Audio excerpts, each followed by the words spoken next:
justice system.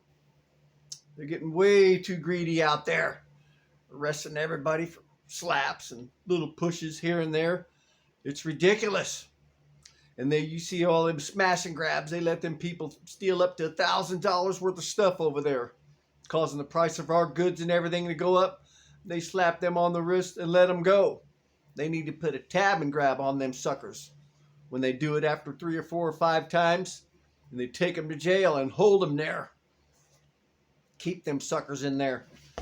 But yet if a husband or wife or boyfriend, girlfriend have a little spat, say the husband comes home with hickeys on his neck, smelling like perfume, and the wife slaps him, she shouldn't go to jail. You know what I mean? Husband asked for it.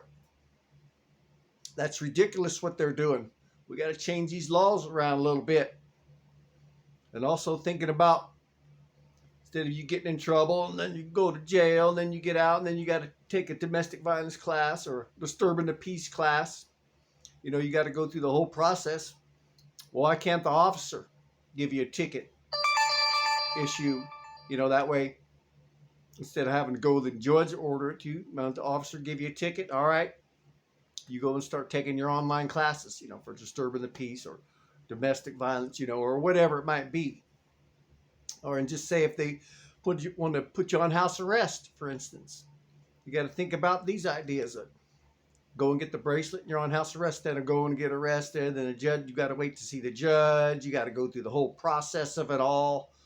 You know, these are ways we're looking at to reduce incarceration, cut down on crowded courtrooms, and cut down on the delays. You know, it takes a long time. You got to go, and if you're in trouble, you might as well go ahead and start it right away.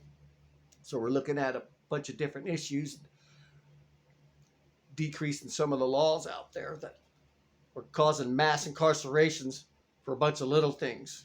You know, it's too hard on American families, and the things they just become too aggressive. They've overreached into our civilization, into our times, and putting people in jail for every little thing. And then on some instances, when they go and smash and grab a store, they just let them pillage and rob the place. But yet when it comes down to a little slap or a push, we're going to jail for it. So it's time to change the laws, put them back in the favor of the people.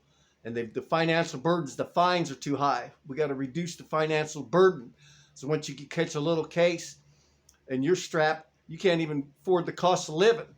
Imagine one of those fines. Now one of them fines placed upon you from the criminal justice system could cause you not to pay your rent, because if you don't pay the fine, they're going to take you to jail. So now you got to pick between going to jail and paying your rent. So that's just increasing homelessness and causing more problems and more problems.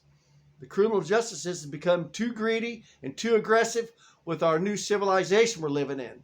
And it's time to go in there and change these laws around that benefit the people, that don't benefit the criminal justice system. Your price gouging, putting you in jail for all these nickel and dime things, and just on and on and on. It's collusion and corruption through and through in our criminal justice system.